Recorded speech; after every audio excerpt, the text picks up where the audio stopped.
Hey everyone, Shabby here, and we are back with some more Queen of Carnage tournament. Tonight we've got for you Sharai versus Nikki Cross and Su Yung versus Kairi Hojo, with a lovely cruiserweight match sandwiched in between. So without further ado, let's crack straight into our first match. And here we go. Now of course the first two matches of night number one were fantastic in fact, and I'm hoping that we can get the same quality here this evening. And why not? I think Sharai versus Nikki Cross could have potential to be very, very good. It's going to be a bit odd this time though, because I feel like Sharai might try and keep this match in the ring as much as possible, whereas Nikki Cross might be down for the more down and dirty style of fighting. Of course, these matches are Extreme Rules, so no disqualifications, no countouts, pinfalls and submissions. Only count inside the ring though. And it's sort of the same for the main event as well. I think Kairi Hojo is somebody who would probably like to keep the action inside the ring, which is probably her strengths. However, Su Yung is a bit more versatile, and maybe the weapons are something that won't phase her as much. So it's going to be interesting to see how this pans out here this evening.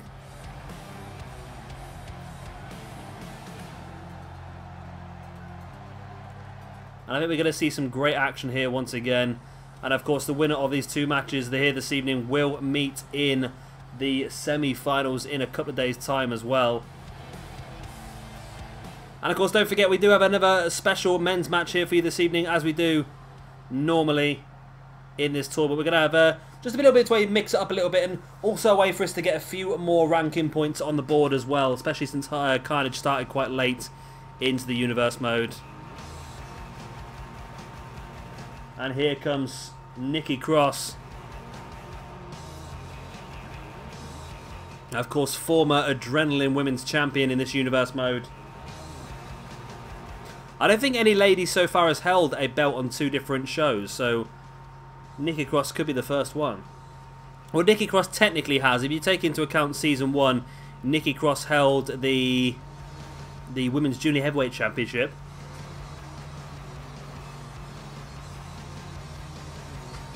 But that wasn't the major championship, that was the upper mid-card belt, really.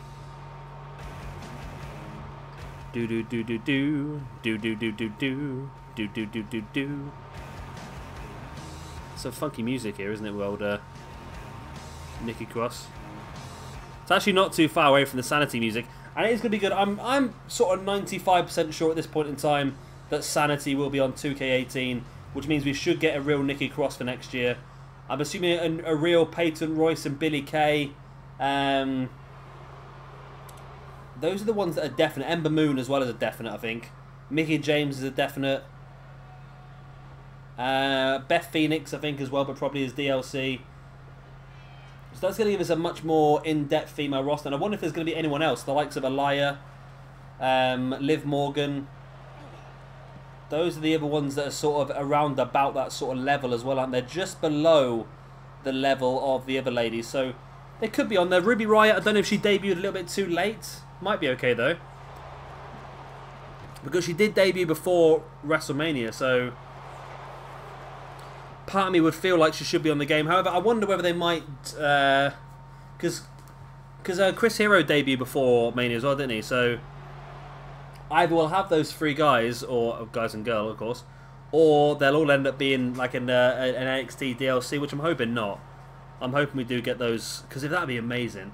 Can you imagine the quality of the roster on 2K18 if we got Chris Hero, Aleister Black, Ruby Riott?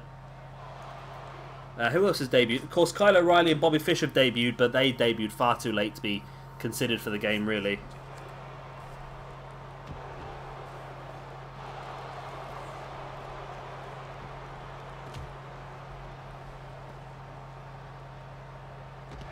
Leg drop there on the outside by Nikki Cross. Like I said, Nikki Cross, the one who would probably try and take this match to the outside a little bit more.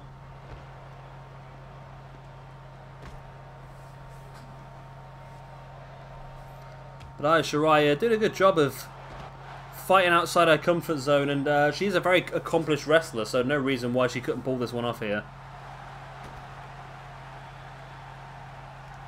Sharai now with the front chancery, big uppercut on Nikki Cross, and now Sharai Hooking Cross in, takes her up into a butterfly powerbomb, but Cross reversed it into a Hurricanrana.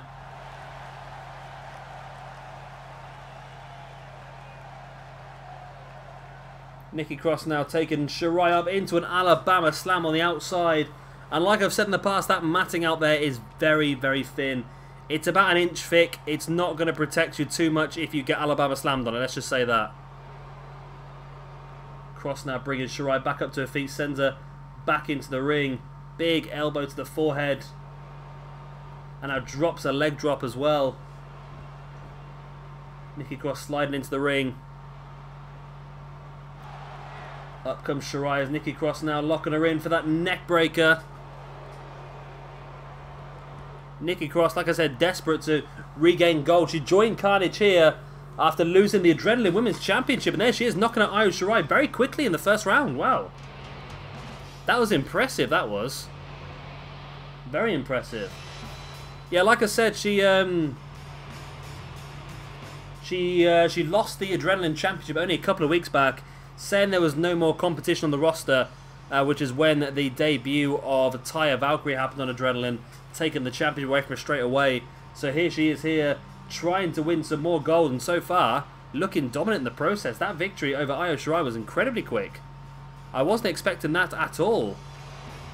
Nothing against Nikki Cross, she's a very accomplished wrestler, but Io Shirai won the best in the world, but not only to beat her, but to beat her in such dominant and easy fashion as well.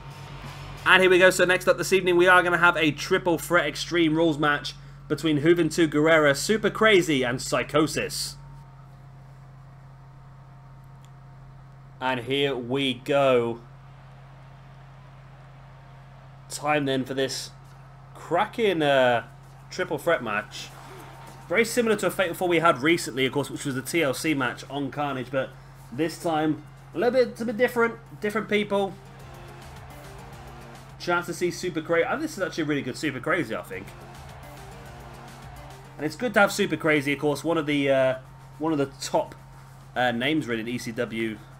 Not necessarily a championship name, but definitely somebody who got on the majority of cards back in the late 90s.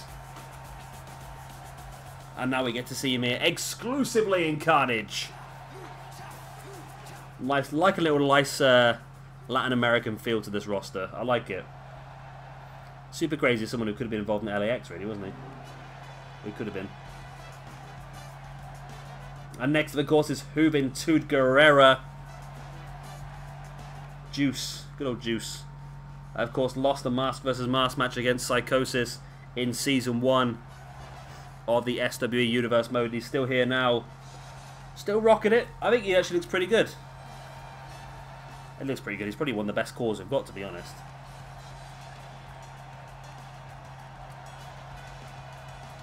And of course, don't forget we still have our we still have a second first round match here for you this evening, when we will see, it's a big one, isn't it? Kairi Hojo versus Su Yung. It's the big one. Really looking forward to that match.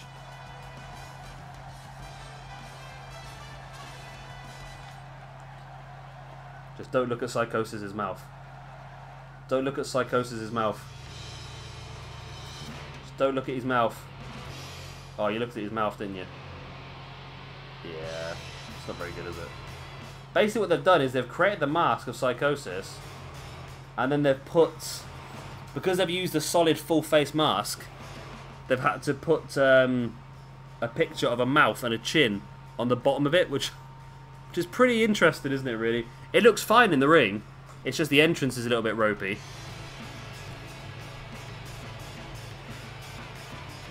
It is a bit ropey.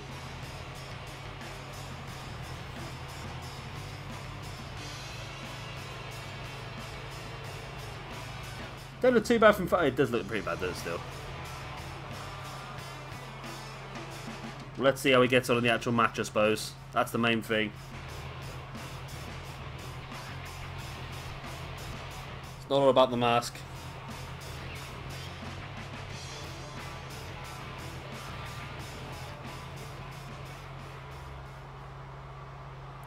So we got Super Crazy, Juventud Guerrera, and Psicosis, and his dodgy mouth. We are underway. Triple threat rules. No disqualification. No countouts. Weapons are available. Freely available. If you want a weapon, it's all yours. Psicosis now taking Super Crazy up into the powerbomb.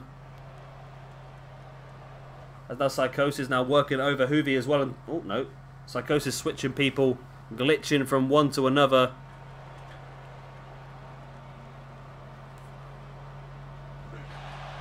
Oh, Psicosis gets caught there. That's the one thing you got to make sure you do in a triple threat match, is paying attention to everybody around you. And that's not what Psicosis did there. Hoovy caught him with that big belly-to-belly at the top, and a wheelbarrow German suplex there into a leg drop by Psicosis. This is going to be an interesting match, this one. I can feel the high speed is going to be a great spectacle, I think, here.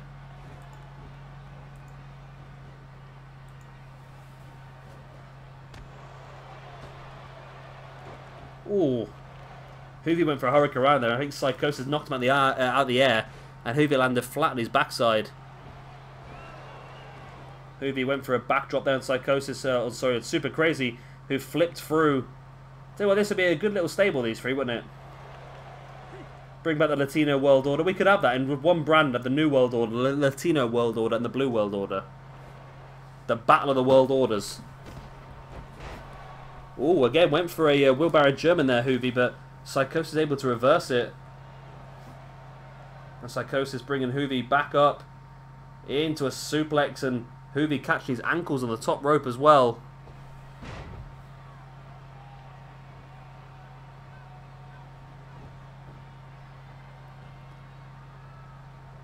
Psicosis now creeping up behind. Sorry, he's Super Crazy. I'm getting these names. I don't know why. I know who's who. For some reason, I keep getting the names mixed up. My brain stopped working. I think it's getting too late now. But we got one more match to record after this when I'm done, so I'm gonna persevere on.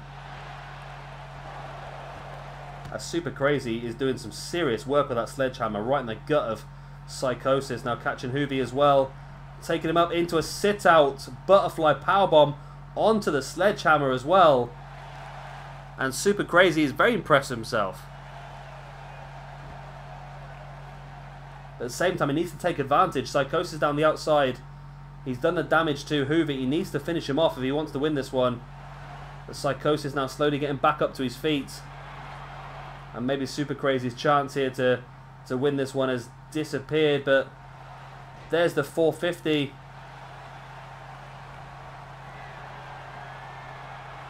Tell you what, if Psicosis can take... There we go. Psicosis knocking Super Crazy off. And if Psicosis just drops in the pin here on Hoovy, he might have this one. No, he decides not to. He decides to carry on fighting. And now he finally does. Nope. I thought his AI had triggered there. Nope. What is going on with this game? What is going on with this game? Just pick what you're going to do. Sunset flip. Powerbomb to the outside. Oh! And a springboard shooting star press by Hoovy straight onto Super Crazy. We got some cracking matches on this roster so far, haven't we? Real good matches. Psicosis now sending Hoovy into the ring, but Super Crazy on the follow. Super Crazy doing just a little bit of taunt while Psicosis almost stole the victory there.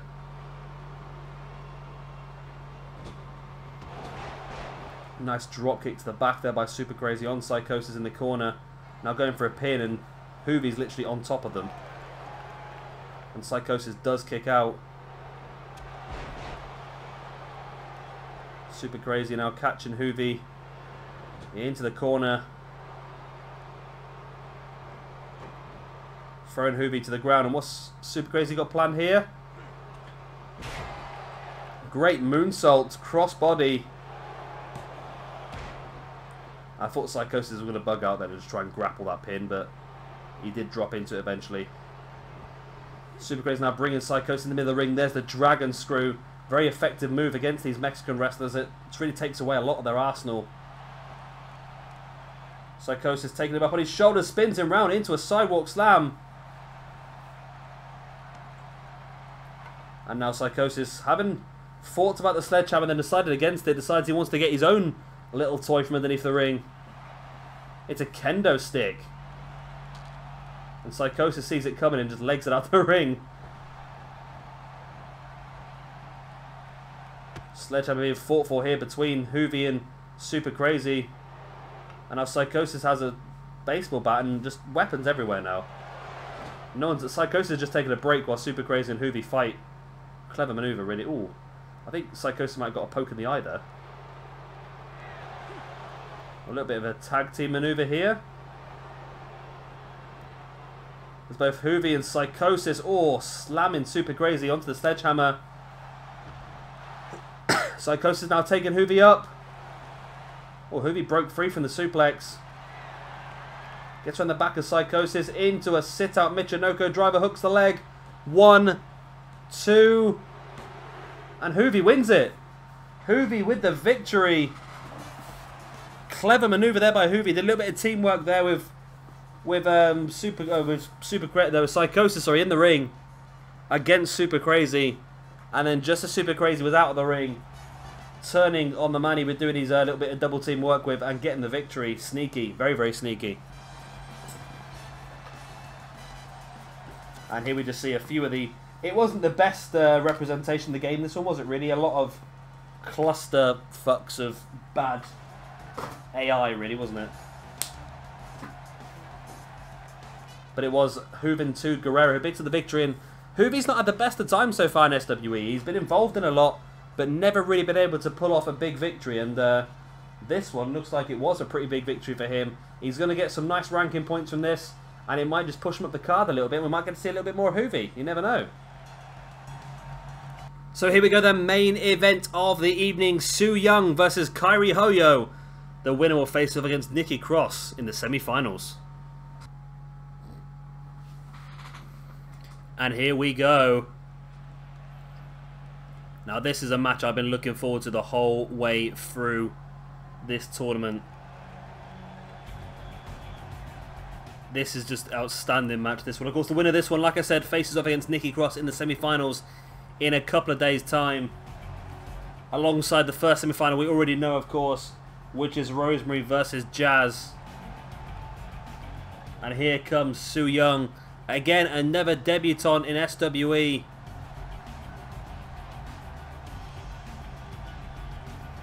A chance to see her. She's currently working a lot of indie dates across quite a lot of areas, isn't she? I think across America and across the US. That is America.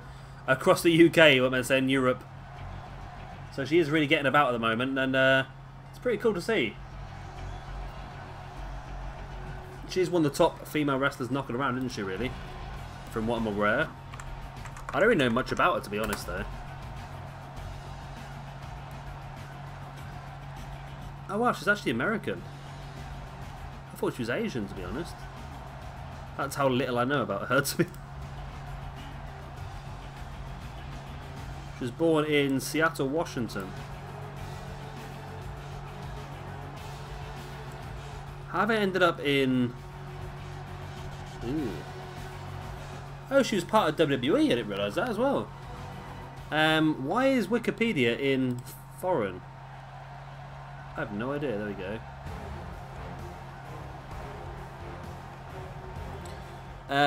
Su Yung... Well, this is not very good. She's a US wrestler with Asian origins. She fought for WWE in developmental...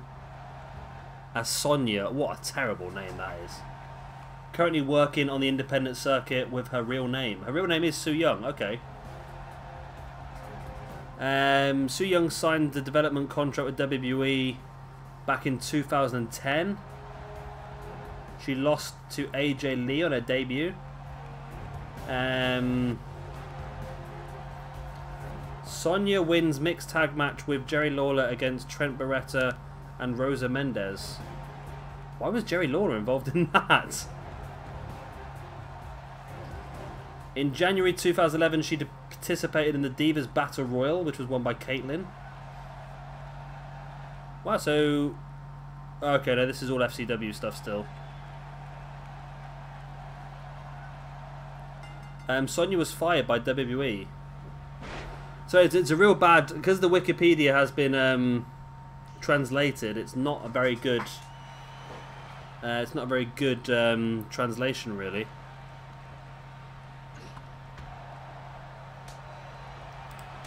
So she's American, but she has Asian roots, which makes sense, I suppose.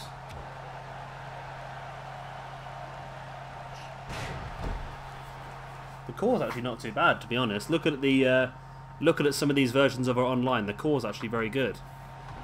I don't think she had any chance in WWE with a name like Sonya, though, to be fair with her. So she's currently working across in the UK, doing a few live shows. I think she's worked Southside Wrestling recently. I think she's working Southside again pretty soon as well. So quite an accomplished wrestler. We'll see how she gets on here this evening against quite arguably one of the top wrestlers, if not the top wrestler in the entire world. Someone who is destined for great things in the Mae Young Classic, I'm sure of it. Big splash there by Su Yung. Of course, I'm talking to Kairi Hojo. She is outstanding. If you've not seen her wrestle before, then you're in for a real treat when she finally makes her NXT debut. Because, of course, she is signed up. She is completely signed up to WWE now. I'm sure Io Shirai was as well, but is she still with WWE? Or I heard rumours that her contract had been...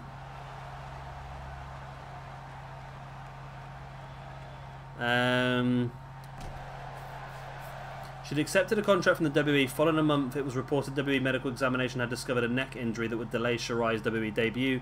In August, Meltzer reported that just as doctors had cleared Sharai to return to the ring, WWE had rescinded her contract offer, noting the company had a general rule of not wanting to bring in new talent that either has concussion or neck issues. So Io Shirai was given a contract by WWE, but it has been rescinded now. That was something that Tony Wilson messaged me a few days back, actually, and then it is true then. So Io Shirai not joining WWE. I did wonder why she wasn't in the Mae Young Classic, to be honest, but obviously it's all... Wow, Su Yung, the massive punt right to the head of Kairi Hojo there. And now stalking Hojo, and what a surprise this would be if both Shirai and Hojo got knocked out in the opening round of this Queen of Carnage tournament. And there it is, the Death Valley driver hooked the leg into the pin. 2. Wow, and it is Su Yung demolishing Kairi Hojo. Both Hojo and Shirai really given a hiding in this first round, haven't they, by Nikki Cross and Su Yung, and it makes you interested now, the Nikki Cross versus Su Yung match. And this is going to be pretty damn good, I think. I'm looking forward to this now. So, of course, that's going to be in a couple of days' time. We're going to see Rosemary versus Jazz and Nikki Cross versus Su Yung. The winners of those two matches will main event our Queen of Carnage pay-per-view in 4 days' time. This Saturday. This has been pretty good, hasn't it? Pretty good.